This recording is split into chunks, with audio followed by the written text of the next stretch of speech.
akan qadahu ila menghasilkan pahala. 20 Allah memanggil malaikat istri dan anak-anaknya lebih mendekatkan dunia sedang dilanda dengan sholat. Assalamualaikum warahmatullahi wabarakatuh.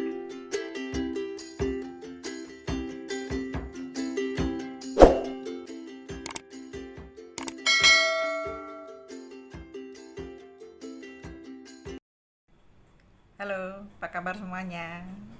Sehat, bahagia ya. Tetap semangat dalam menjaga keimanan. Ketemu lagi dengan saya, Umi Musferat Kanajia. Assalamualaikum warahmatullahi wabarakatuh. Teman-teman sekalian, saya ingin bercerita tentang kebiasaan orang iman. Ada 3 kebiasaan. Apa saja sih itu? Penasaran?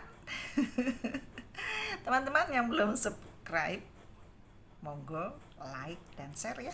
Mudah-mudahan bermanfaat video saya. Ada kebiasaan, 3 kebiasaan orang-orang iman di masyarakat. Ini nasihat Nabi loh. Yang pertama, tertawa ketika orang lain tertawa. Kedua, menangis ketika orang lain tertawa. Ketiga, tertawa ketika orang lain menangis. Umi, bicara apa itu? Saya nggak ngerti maksudnya itu. Nggak ngerti ya. Saya akan terangkan. Yang pertama adalah tertawa di saat orang lain tertawa. Maksudnya gini.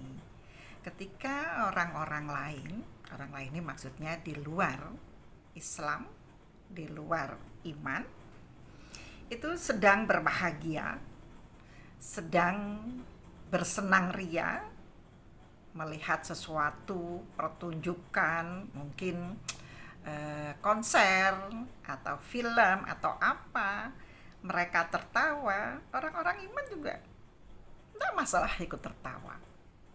Mereka tertawa, kita juga ikut tertawa. Insya Allah paham semuanya ya. Alias mereka berbahagia, kita juga berbahagia. Mereka bisa tertawa, kita juga bisa tertawa. Yang kedua apa tadi? Menangis ketika mereka tertawa. Maksudnya apa? Maksudnya adalah ketika orang-orang yang tidak iman sedang berpesta pora dengan lacut, dengan durhaka, dengan penuh pelanggaran antara laki dan perempuan, minum barang yang haram, ya, makan barang yang haram, ya, bersenang ria, mengisi kehidupannya seakan-akan tidak ada lagi hari esok. Kita sebagai orang iman itu menangis melihatnya. Bagaimana mungkin mereka bisa tertawa, terbahak-bahak, bersendau gurau, ya, menikmati kesalahan mereka, apalagi kesalahan antara laki dan perempuan? Apa tidak takut ketika sedang melakukan kesalahan pesta pora yang notabene tanda kutip penuh dengan dosa?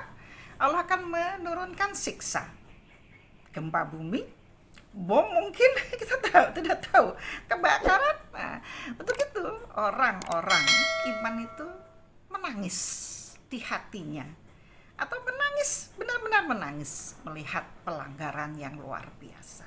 Bisa kita lihat sekarang ya teman-teman, pelanggaran bisa terlihat dari rumah sendiri, tontonan tayangan televisi.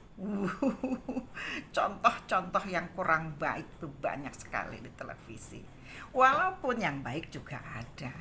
Makanya anak cucu kita jangan dibiarkan nonton televisi sendiri. Harus dimonitor. Ya Pak ya. Karena tidak hanya anak-anak yang rentan, kita pun yang tua rentan untuk berbuat pelanggaran. Selalu waspada, selalu istighfar. Yang ketiga, tertawa ketika melihat mereka menangis. Apalagi nih Umi, kok tertawa ketika orang menangis? Contohnya begini, ada satu keluarga, orang tuanya iman, anaknya ada beberapa orang, ada yang iman, ada yang tidak iman. Seperti kebanyakan keluarga-keluarga yang lain, biasanya yang tidak iman itu susah diaturnya. Karena apa? Tidak paham tentang agama. Dinasehati, lebih galak mereka, diingatkan sepertinya tidak pernah paham, ya. Hanya mencari dunia, terus mencari dunia. Diberitahu orang tuanya sakit, tidak peduli, sibuk dengan mencari ilmunya, mencari kepintarannya, mencari hartanya, kedudukannya. Tapi ketika pada suatu hari dikabarkan bahwa orang tuanya meninggal, barulah menangis, menyesali. Kenapa tidak kemarin-kemarin, tidak dulu-dulu melihat orang tuanya? Menangis mereka meratapi kematian orang tuanya. Tapi apa yang terjadi dengan anaknya yang iman? Justru tertawa. Karena apa? Sudah selesai tugas kedua orang tuanya di dunia ini. Berbahagia mereka, orang tuanya mati dalam keadaan husnul khotimah. Dilihat, disaksikan, ya, dalam keadaan faham, dimandikan oleh orang-orang iman, dikafani oleh orang-orang iman, disolati oleh orang iman, diantar ke tempat terakhirnya, peristirahatan terakhirnya dengan orang iman. Anaknya iman tertawa, alhamdulillah orang tua saya sudah sukses dalam mengarungi kehidupan. Yang masih hidup belum tentu. Maka tadi 3 kebiasaan orang iman yang sepertinya lain di masyarakat. Tertawa di saat orang lain tertawa, menangis di saat orang lain tertawa, dan tertawa di saat orang lain menangis. Bagaimana teman-teman? Insya Allah sudah paham? Jadilah orang iman, tetap semangat menjaga keimanan. Alhamdulillah, jazakumullahu khairan. Ketemu lagi dengan saya di video yang akan datang. Assalamualaikum warahmatullahi wabarakatuh.